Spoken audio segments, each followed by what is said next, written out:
Hello friends, my name is Simran और मैं आप सबका अपने channel my life my opinion में वेलकम करती हूँ।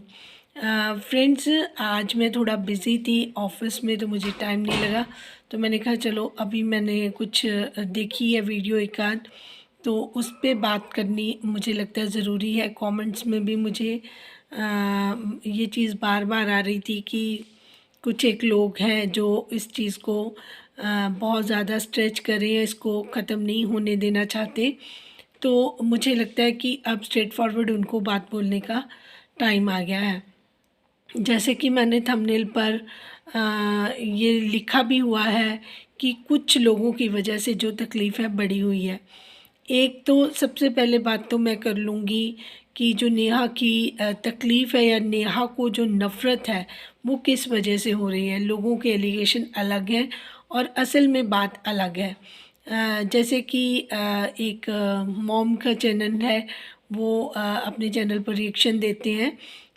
उनका कहना है कि ये सारा कुछ कंटेंट बनाने के लिए सिंपैथी कार्ड खेला जा रहा है, या मतलब इस तरीके का उनका अपना पर्सनल ओपिनियन है, जिसको मैं डिसएग्री करती हूँ। मैं उनसे ये बोलना चाहती हूँ कि ऐसा कंटेंट किसी को बनाने का भगवान कभी मौका ना दे। ये बहुत ज़्यादा पेनफुल है। और किसी को इस तरीके की बात कहना, मतलब इंसान में ह्यूमैनिटी बिल्कुल ख़त्म हो गई है। इंसानियत बिल्कुल, मतलब कह देते कि ज़ीरो हो गई है। आप किसी औरत को बोल रहे हैं कि वो अपने हस्बैंड की डेथ का सिंपैथी कार्ड खेल रही है, कंटेंट बना रही है। तो ऐसा कंटेंट कौन चाहेगा बनाना? ठीक है, अगर उसने अपनी लाइफ जर्नी बताई है तो वो पार्ट ऑफ उनकी लाइफ जर्नी का रहे हैं, ठीक है। और जो आप बात कर रहे हो कि वो अपनी बेटी को अब कंटेंट बना रही है, या तो आप मुझे बताइए कि एक मासूम बच्चा अपने फादर के बारे में सवाल नहीं कर सकता? जब उसने अपनी माँ को ये बोला कि मैं तो रोज़ ही अपने पापा को याद करती हूँ, तो मैं एक्सप्रेशन देख रही थी। आपको एक चीज़ बता दूँ कि मेरे पेरेंट्स भी, मेरे फादर भी इसी एज में नहीं थे, तो मैं अपनी माँ को देखा करती थी कि सब लोग इतना रेडी होते हैं। मेरी मेरी मदर ऑफिस जाते थे तो बहुत अच्छे से रेडी होकर जाते थे। मेरे फादर को बहुत शौक था कि वो सेम ऑफिस में थे। रादर मेरे डैड उनके बॉस थे, तो वो कह रहे थे कि मैं तुम्हें अलाउ करता हूँ 10 मिनट्स लेट आ जाना, लेकिन रेडी होकर आना, ठीक है। कहने का मतलब सिर्फ ये है कि जब मैं अपनी माँ को देखती थी ना, तो मुझे लगता था कि मेरी मदर वैसे रेडी नहीं होती जैसे पहले होती थी। जैसे पहले लिपस्टिक, अपनी बिंदी, पूरा मेकअप करती थी, अब वो वैसा मेकअप नहीं करती है। वो डार्क कलर के कपड़े नहीं पहनती है, वो बहुत ज़्यादा सिंपल रहती है। तो ये चीज़ें मुझे छोटे होते में ही समझ आ गई थी कि अब चीज़ें डिफरेंट हो गई हैं। पापा के जाने के बाद ये चीज़ें अलग हो गई हैं। माँ इतना खुश नहीं रहती है ना? तो इस तरीके की चीज़ें बच्चा समझ सकता है, सोच सकता है। ये नहीं है कि 5, देखिए 3 साल का, 2 ढाई 3 साल का तो आजकल स्मार्ट स्कूल में बच्चा जाने लग जाता है, कैपेबल होता है। हाँ, डेवलप उसका 5 साल में होता है माइंड, लेकिन अभी वो 6-7 साल का बच्चा है। और जो उसके अराउंड चीज़ें हो रही हैं वो उसको वॉच कर रहा है, ठीक है। वो उसको वॉच भी कर रहा है और समझ भी रहा है बच्चा। तो ये ज़रूरी चीज़ें नहीं है कि आप इस चीज़ को बोलें कि वो अपनी बेटी को कंटेंट बना रही है, सिंपैथी कार्ड। आपको ये बात बोलते हुए आपने 1 सेकंड नहीं लगाया। मैंने आपकी वीडियो देखी तो मैं उसको आगे पूरा कंप्लीट नहीं देख पाई। तो आप देखिए कि आप लोगों को किस तरीके का मैसेज देना चाहती हैं, लोगों को किस तरीके का सोच देना चाहती हैं। तो मुझे तो सबसे पहले आपकी सोच से बहुत हाईली हाईली ऑब्जेक्शन है कि आपने ये बात बोली है कि वो सिंपैथी कार्ड खेल रही है। वो सिंपैथी कार्ड बिल्कुल नहीं खेल रही है। वो अपने साथ जो उसको उसके पास है अभी, अभी वो आपको बाहर घूम घूम कर कोई भी कंटेंट नहीं दे रही है, ठीक है। अपनी भाभी और अपने भाई की लाइफ में बहुत ज़्यादा इंटरफेयर नहीं कर सकती है। उनके आसपास जाकर कोई कंटेंट नहीं बना सकती है, ठीक है। अगर वो गई, बच्ची का थोड़ा सा कॉल करता रहा, उसका चेहरा भी नहीं दिखाया, रूम भी नहीं दिखाया, उसी टाइम कमरे से बाहर आके अपनी माँ के पास किचन में आई, थोड़ा सा उनको कुकिंग उनकी दिखाई कि वो क्या पका रही हैं, फिर वो अपने रूम में आ गई। वो कंटेंट ही नहीं बना पा रही हैं, ठीक है। और जो जितनी बात वो अपने दिल से बोल रही हैं, वो हम उनकी आँखों से चीज़ों को समझ पा रहे हैं। जिसके ऊपर बीतती है ना, उसको पता होता है कि ये पेन क्या है। मैं आज आपको बताती हूँ कि वो आप लोगों को एरोगेंट क्यों लगती हैं, ठीक है। वो एरोगेंट इसलिए लगती हैं कि जिस स्थिति में वो पहले थी, ठीक है, जब उनके हस्बैंड ज़िंदा थे, तो सुनने में आया कि वो पॉलिटिकल बैकग्राउंड से थे, है ना, वो पॉलिटिक्स में थे एक्टिव।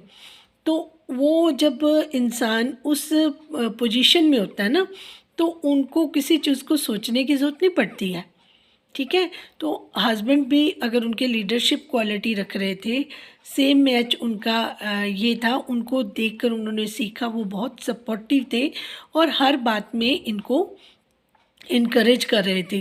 तो बहुत सारी चीज़ें मुझे लगता है उनके हस्बैंड से इनके पास आई हैं चीज़ें जो नेहा ने उनसे सीखी होंगी, क्योंकि आपस में भी उनकी ट्यूनिंग अच्छी थी, एक दूसरे को अच्छा मानते थे। ऑब्वियसली सी बात है, हस्बैंड वाइफ घर में शेयरिंग करते हैं, तो उनका एक जो समाज में रुतबा रहा है उसका असर भी इनकी पर्सनैलिटी पर आ गया। एक इंसान बहुत ऊपर से जब नीचे की तरफ देखता है ना, तो उसको चीज़ें डिफरेंट नज़र आती हैं। तो पहले इस चीज़ का है। दूसरा, उनके पेरेंट्स बहुत अच्छे हैं, बहुत सपोर्टिव मदर हैं, बहुत अच्छे फादर हैं, अपनी बेटी का पूरा साथ दे रहे हैं। नहीं तो कोई भी अपने घर में इस तरीके से बेटी को सालों नहीं रखता, ना ही उसके बच्चे को इतने अच्छे से लुक आफ्टर करता है। अगला कहता है कि मेरी एज हो गई है, मैं इतना कैसे करूं, बट वो बहुत खुशी से अपनी बेटी का ध्यान रखती हैं, उनकी चाय पानी, ये सारी चीज़ें देखकर मैं फिर भी कहती हूँ कि नेहा का आप काफ़ी लकीएस्ट हैं कि आपको इतने अच्छे पेरेंट्स मिले हैं। जो लोग आजकल के टाइम पे इतने पेरेंट्स भी नहीं कर पा रहे हैं। वो कहते हैं कि हमने अपना एक बार अपनी ड्यूटी पूरी की, अब हमसे नहीं होगा, क्योंकि हर कोई आजकल वो चीज़ें पहले वाली नहीं है, पहले वाले पेरेंट्स नहीं रहे हैं आजकल। हर कोई अपने में बिज़ी रहना चाहता है, अपने लिए करना चाहता है। लेकिन आप फिर भी लकीएस्ट हैं कि आपको देख रहे हैं। देखिए, जब तक बच्चा मैच्योर नहीं हो जाता, अपने आप में अपने आप को संभालने के लायक नहीं हो जाता, तब तक तो पेरेंट्स पूरी रिस्पॉन्सिबिलिटी निभाते हैं। लेकिन एक एज में आकर वो भी थक जाते हैं। बहुत अच्छा लगता है जब वो ताशी का ख्याल रखती हैं, आपकी इस सिचुएशन में आपको अकेले नहीं छोड़ती हैं, आपके साथ हंसती खेलती हैं, आपके व्लॉग में आती हैं, हालांकि और कोई नहीं आता। जो चीज़ें मैं नहीं बोलना चाहती वो आज मैं बोल रही हूँ।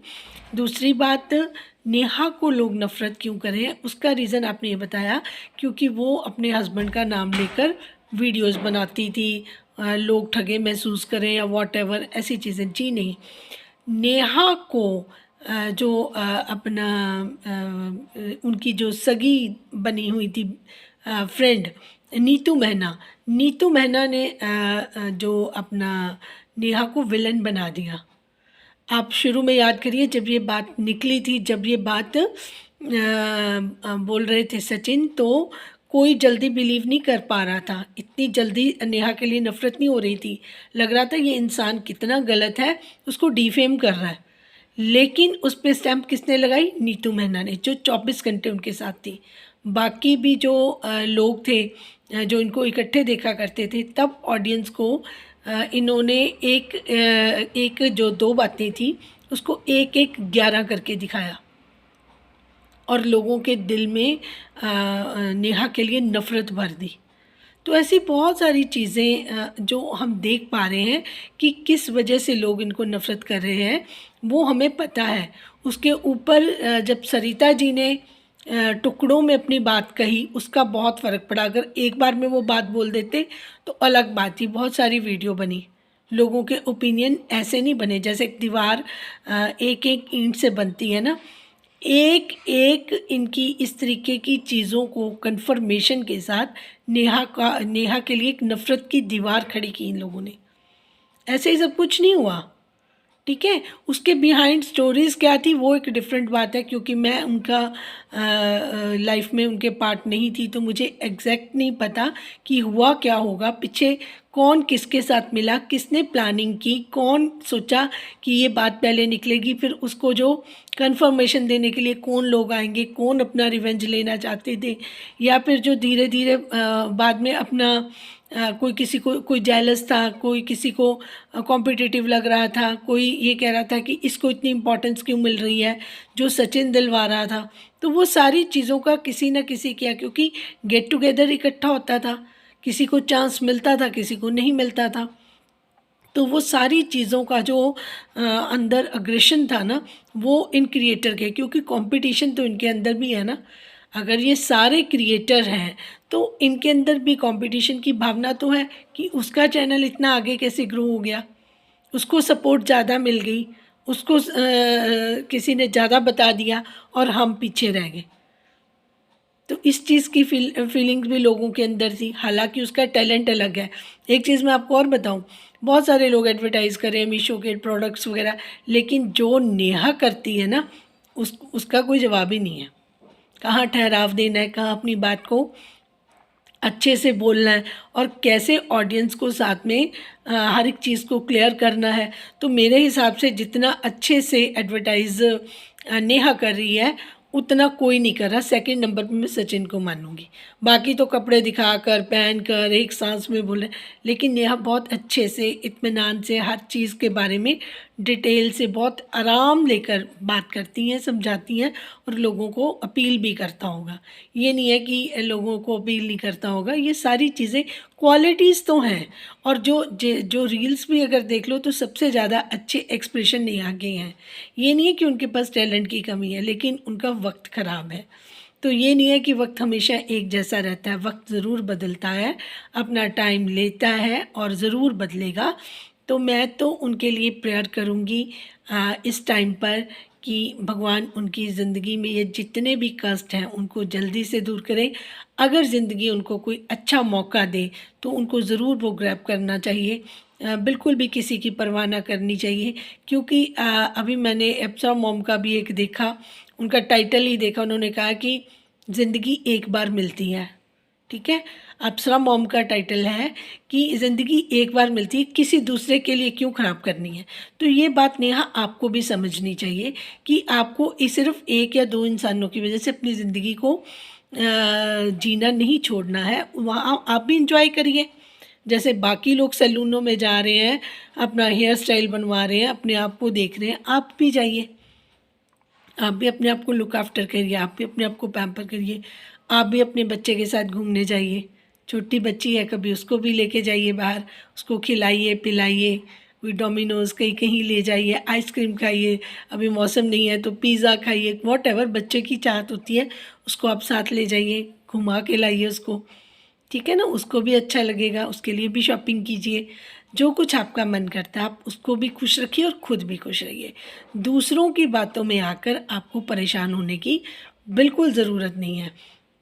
और जिन जिन लोगों ने आपके साथ गलत किया है, उन लोगों के साथ आपको हमेशा से डिस्टेंस मेंटेन करना है, ये ज़रूर याद रखिए। क्योंकि जो डसने की फितरत वाले इंसान होते हैं ना, वो हमेशा आपको डसेंगे, उन पे दोबारा यकीन नहीं करना चाहिए।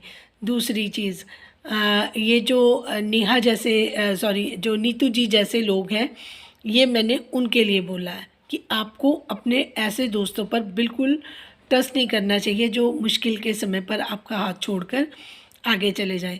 जो इस तरीके के वीडियोस थे सांत्वना वाले, मोटिवेशन वाले, ये नीतू मैना जी को बनाने चाहिए थे, जिसको थोड़ा बहुत सरिता जी ने कोशिश की उनका मुंह बंद करवाने के लिए। बहुत सारे रिएक्शन चैनल ने एकजुट होकर अपनी बात कही। और मैं एक अर्थ मॉम जो चैनल वाले सिस्टर हैं, उनको रिक्वेस्ट करूँगी कि अगर ये चीज़ें ख़त्म होना चाहती हैं, निपटना चाहती हैं, तो आप प्लीज़ उसको होने दीजिए। और नेहा कोई किसी का सिंपैथी कार्ड नहीं खेल रही है, किसी की कोई ऐसी बात नहीं है। आप जो भी आपको ठीक लगे आप अपना देखिए, आपका अपना चैनल, अपने ओपिनियंस हो सकते हैं, पर थोड़ा सा अगर थोड़ा सा काइंड हो जाएंगी ना, क्योंकि जब इंसान पहले ही इतना ज़्यादा दुखी होता है ना, तो अगर हम अपने शब्दों से उस पर और तीर ना चलाएं तो मुझे लगता है वो ज़्यादा ठीक है ना। बाकी आपका ये रिएक्शन चैनल है, आप अपने ओपिनियन शेयर करते हैं, अच्छी बात है, लेकिन अगर हम ओपिनियन भी शेयर करें और कोई हर्ट भी ना हो, आप अपनी सच्चाई भी रखें, लेकिन आप किसी के कोशिश कीजिए कि हर्ट ना हो इस शब्दों से कि वो जी अपना ये अपने हस्बैंड की डेथ का सिंपैथी कार्ड खेल रही है और अपनी अब उसने बच्ची को यूज़ कर लिया। कौन अपनी बच्ची को यूज़ करेगा? उस बच्ची ने वो वीडियो बन रही थी तो उसने अचानक से ये बातें बोली, वो सब समझ आ रहा है। बच्चा इतनी एक्टिंग नहीं कर सकता जितनी हमें लग रहा है कि वो एक्टिंग करवाई है उसने, इतनी एक्टिंग नहीं कर सकता। वो एक फ़्लो में बात हुई, उसने कहा पापा को तो मैं रोज़ याद करती हूँ, इतना सा उसने दिखा दिया तो आप लोग मतलब उसके पीछे इतने बुरी तरीके से पड़ गए, बच्चे के पीछे भी पड़ गए, आप सिंपैथी कार्ड तक आपने बातें करनी शुरू कर दी। मुझे नहीं लगता ये सारी चीज़ें अब और आपको स्ट्रेच करनी चाहिए, क्योंकि देखिए एक चीज़ तो मैं आपको मानूँगी कि अगर आपके पास टैलेंट है, आपके पास बहुत सारी चीज़ें हैं, सोशल मीडिया पर तो आजकल भरा हुआ है कि प्रॉब्लम्स का भरमार है।